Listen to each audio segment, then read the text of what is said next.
Buongiorno e ben ritrovati per questo ultimo appuntamento con le mattinée al Teatro delle Voci. Io vi do il benvenuto e, visto che è l'ultimo appuntamento, mi sento anche di ringraziare l'amministrazione comunale. Qui abbiamo l'assessore alla cultura Luciano Franchin e anche Fondazione Casamarca che ci ha messo a disposizione questi spazi, e ringrazio il professore vicepresidente di Fondazione, il professor Ulderico Bernardi. Grazie. Un applauso naturalmente doveroso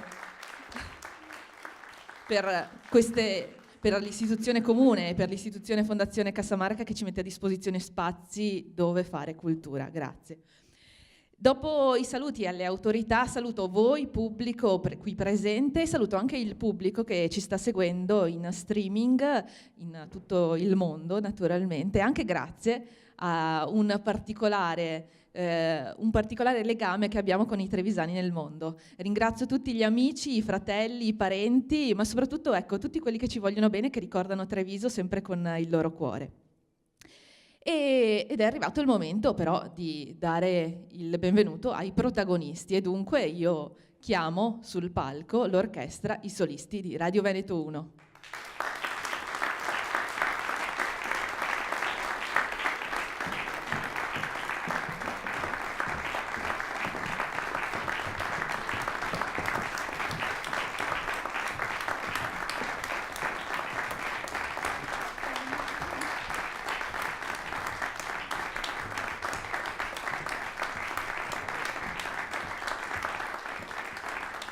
Vi presento i solisti che questa mattina si alterneranno. Cominciamo dal violoncello del maestro Giuseppe Barutti.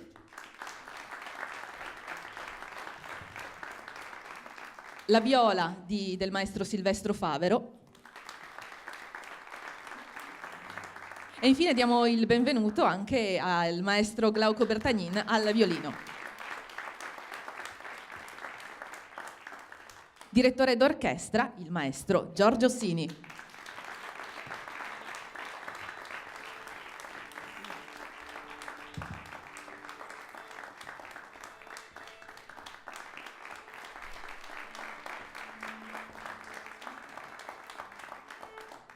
Cominciamo con il primo brano, il concerto in La maggiore di 96 di Giuseppe Tartini. Ecco, chi era Giuseppe Tartini? Era un veneziano, non è nato a Venezia ma a Pirano, oggi nell'attuale Slovenia, un piccolo borgo molto, molto suggestivo, molto carino, ecco, se vi capita anche. È stato un personaggio singolare fin dalla giovinezza. Qualche episodio era stato fatto prete praticamente dal padre. Alla sua morte però si è sposato di nascosto, suscitando l'ira non solo della madre ma anche del vescovo di Padova, dove si era trasferito. È dovuto scappare proprio a causa di questo matrimonio, abbandonando per oltre 4 anni la moglie, e poi però questa fuga gli ha permesso di studiare il violino e riapprofondire questo studio di questo strumento, trasformandolo in uno dei più grandi virtuosi della sua epoca. Di Tartini conosciamo il Trillo del Diavolo, conosciamo poi il terzo suono di Tartini, ancora molto, molto diffuso, molto appunto alle basi della teoria musicale. Cosa dicono di lui? La sua melodia era ricca di fuoco, di fantasia, e la sua armonia, per quanto sapiente, era semplice e pura. Il concerto in La maggiore di 96 di Giuseppe Tartini, il maestro solista al violino Glauco Bertagnin, i solisti di Radio Veneto 1.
un salto di quasi 2 secoli, andiamo in Francia e cambiamo anche atmosfera.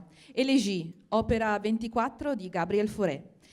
Elegia, dalla Treccani, appunto è definita come un componimento poetico in origine di tono vario, poi sempre più improntato ad un tono meditativo e malinconico, di compianto per una condizione di infelicità di varia origine. Ecco, questo è il tono del brano che andremo ad ascoltare. Appunto, abbiamo appena ascoltato un tono invece molto diverso. Il violoncello solista è quello di Giuseppe Barutti. Elegie, opera 24, i solisti di Radio Veneto 1.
Torniamo in Italia e torniamo indietro in questo caso invece.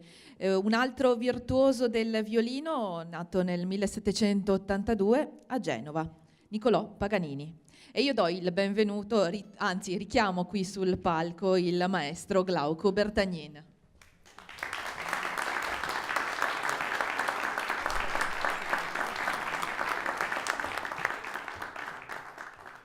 Tema e variazioni in La maggiore, questo è il titolo del pezzo che andremo ad ascoltare. Niccolò Paganini non c'è molto da dire, nel senso che Niccolò Paganini è il virtuoso per antonomasia del violino. Se Giuseppe Tartini aveva scritto il Trillo del Diavolo, poco meno di 100 anni dopo nacque appunto Paganini, che è proprio il violinista del diavolo, proprio per la sua capacità fuori dal comune, forse anche dovuta da doti fisiche, da una malattia che aveva, ma il talento è talento. E noi adesso andiamo ad ascoltare il tema e variazioni in La maggiore, Niccolò Paganini, il violino solista del maestro Glauco Bertagnin.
Siamo a metà di questo concerto e torniamo in Francia con Camille Saint-Saëns e l'Allegro appassionato, opera 43. L'Allegro appassionato è il primo lavoro scritto da Saint-Saëns dopo che si era sposato con Laurie-Émile Tuffaut nel 1875. Saint-Saëns diceva che scriveva la musica in modo naturale, come il melo produce le mele. E del resto cosa possiamo aspettarci se non un brano da innamorato che appunto racconta tutto l'amore per l'amata appena sposata da questo brano, da questo Allegro appassionato. Al violoncello solista il maestro Giuseppe Barutti, i solisti di Radio Veneto 1 diretti dal maestro Giorgio Sini.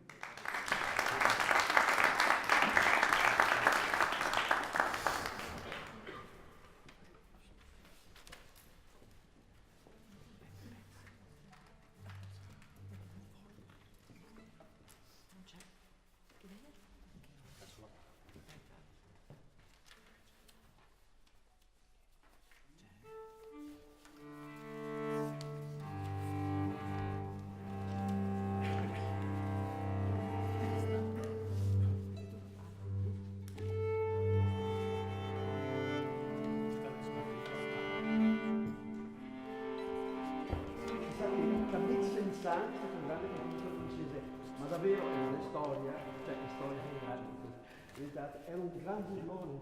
Nei suoi concerti spesso faceva sparire le parti, si vede che quest'anima geniale è da queste parti. La legge.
Andiamo ora in Austria, invece, con Johann Nepomuk Hummel, un autore che non è molto conosciuto, però è stato molto importante nella sua opera, soprattutto per quanto riguarda gli studi pianistici. Oggi ascolteremo una fantasia per viola, opera 94, e la viola solista è il maestro Silvestro Favero.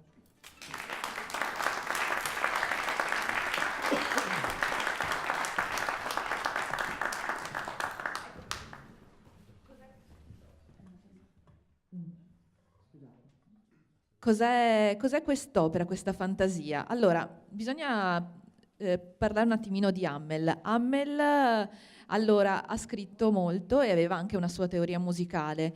Secondo lui esistevano appunto brani per appassionati, per esperti di musica, come appunto e opere serie, quindi sonate, variazioni, concerti in solo, e opere invece per appunto gli appassionati più popolari, le danze, i divertimenti, le bagatelle, i diversimots. Ecco, lui invece pensava anche ad un terzo genere, un po' tra i due, e quindi melodie di opere ben conosciute, di autori famosi, scelte per formare un ricco bouquet profumato e appunto anche bello da ascoltare, in cui l'autore, come un fiorista, sapesse arricchire con questi vari fiori presi da opere conosciute, con il suo tocco appunto da maestro. Questa è una fantasia, riconoscerete qualcosa di appunto già conosciuta, fantasia per viola, opera 94 di Johann Nepomuk Hummel, la viola solista è il maestro Silvestro Favero.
E torniamo in Italia con Antonio Bazzini, Reverie, una fantasticheria. Ecco, di Antonio Bazzini non conosciamo neanche, appunto, non conosciamo tantissimo neanche appunto di questo autore, però c'è una recensione che Robert Schumann appunto scrive a seguito di un suo concerto a Lipsia. Sappiamo appunto che Antonio Bazzini girò molto l'Europa proprio per suonare il violino, strumento in cui era virtuoso. Robert Schumann scrive: è italiano in tutto, nel senso migliore. Egli sembra venire non da un paese di questa terra, ma da un paese del canto, un paese sconosciuto, eternamente sereno. Così mi sembra talvolta ascoltando la sua musica. E ridò il benvenuto al maestro Glauco Bertagnin, violino solista in questa Reverie di Antonio Bazzini.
Signore e signori, i solisti di Radio Veneto 1 diretti dal maestro Giorgio Sini.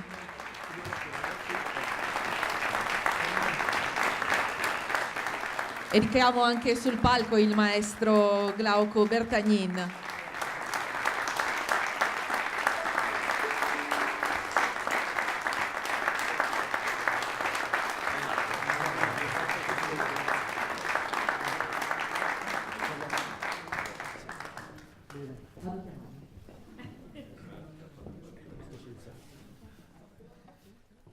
slide ce l'avete? Allora,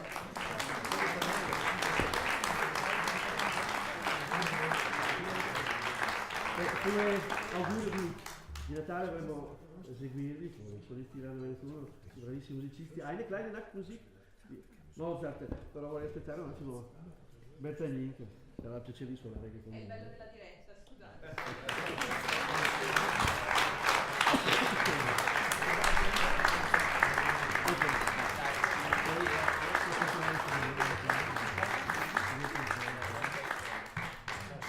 Non c'è la serie.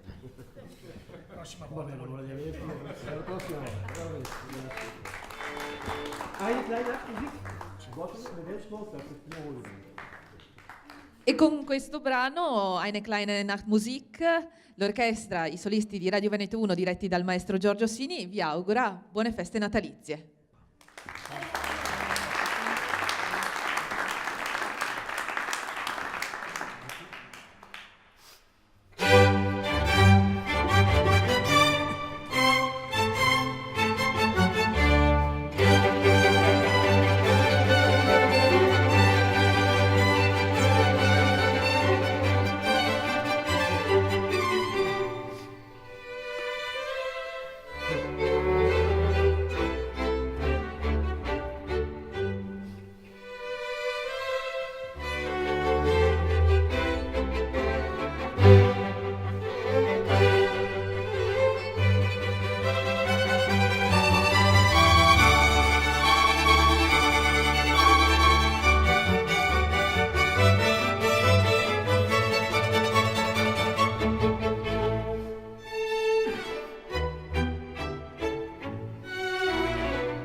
Signori, i solisti di Radio Veneto 1 diretti dal maestro Giorgio Sini.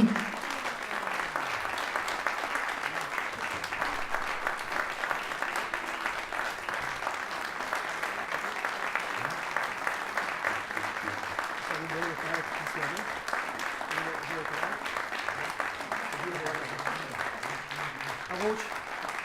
1, 2, 3. Buon Natale! Solisti di Radio Veneto 1.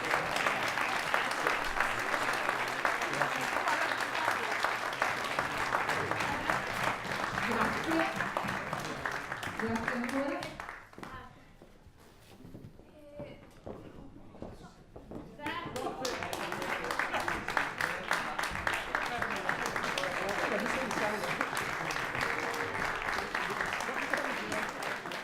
Un applauso, il maestro Giorgio Sini, il maestro Glauco Bertagnina al violino, il maestro Silvestro Favero alla viola e il maestro Giuseppe Barutti al violoncello. Vorrei chiamare Donato che insomma, ha creato anche tutto questo, anche con fatica perché non è facile in questi tempi realizzare cultura e fare cultura. Vorrei chiamare il direttore di Radio Veneto 1, appunto Roberto Zuppo.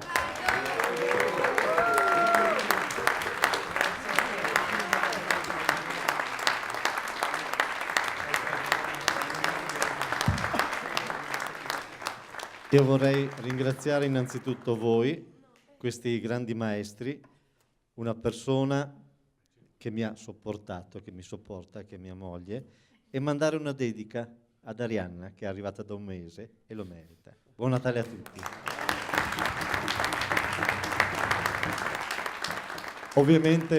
Ovviamente non ultimi tutti i ragazzi che ci hanno dato una mano, i ragazzi delle camere, i ragazzi della regia, i ragazzi del Teatro alle Voci, Roberta, che è stata bravissima e merita un applauso particolare. E grazie ancora. Grazie a tutti e buone feste di Natale.